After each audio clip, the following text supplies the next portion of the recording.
ಎಲ್ಲರಿಗೂ ಸರ್ವೋದಯ ಟ್ರಾವೆಲ್ಸ್ ಕಡೆಯಿಂದ ನಮಸ್ಕಾರ. ಇವತ್ತು ಕೊಟ್ಟಿಯೂರು ಕ್ಷೇತ್ರಕ್ಕೆ ಹೊರಟಿದ್ದೇವೆ. ಮೊದಲು ನಮ್ಮ ಬಸ್ಸಿಗೆ ಪೂಜೆ ಮಾಡಿ ಪ್ರಯಾಣ ಶುರು ಮಾಡಿದ್ದೇವೆ. ಆ ನಂತರ ನಮ್ಮ ಓನರ್ ಕುಮಾರ್ ಶಂಕರ್ ಅವರು ಎಲ್ಲರಿಗೂ ಕೊಟ್ಟಿಯೂರು ಕ್ಷೇತ್ರದ ಕತೆ ಹೇಳಿದ್ದಾರೆ. ಏನೆಂದರೆ ಕೊಟ್ಟಿಯೂರಿನಲ್ಲಿ ಶಿವ ಸತಿಯನ್ನು ಕಳೆದುಕೊಂಡ ಸ್ಥಳ. ಪುರಾಣದಲ್ಲಿ ದಕ್ಷ ಮಹಾರಾಜ ಇದೇ ಸ್ಥಳದಲ್ಲಿ ದಕ್ಷ ಯಜ್ಞ ನಡೆಸುವಾಗ ಎಲ್ಲರನ್ನೂ ಕರೆದಿರುತ್ತಾರೆ.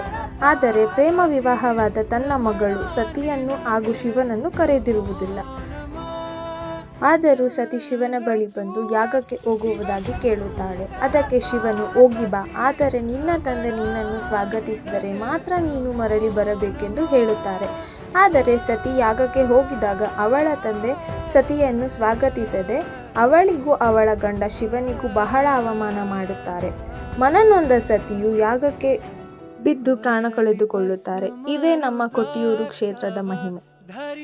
ಆನಂತರ ನಾವೆಲ್ಲರೂ ಕೊಟ್ಟಿಯೂರು ಮಹಾದೇವನ ದರ್ಶನ ಪಡೆದು ಹಾಗೆ ಎಲ್ಲರೂ ಕೂತು ಕಾಫಿ ಕುಡಿದು ಕೊಟ್ಟಿಯೂರಿನಿಂದ ಮುಂದಿನ ಪಯಣ ನಮ್ಮದು ಶ್ರೀ ರಾಜರಾಜೇಶ್ವರ ದೇವಸ್ಥಾನಕ್ಕೆ ಹೊರಟ್ವಿ.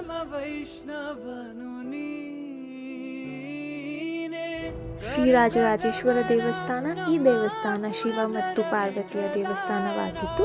ಈ ದೇವಸ್ಥಾನದ ಆವರಣ ಬಹಳ ದೊಡ್ಡದಾಗಿತ್ತು. ನಾವೆಲ್ಲರೂ ದರ್ಶನ ಪಡೆದು ಅಲ್ಲಿಂದ ಬೆಂಗಳೂರಿಗೆ ರಿಟರ್ನ್ ಬಂದ್ವಿ.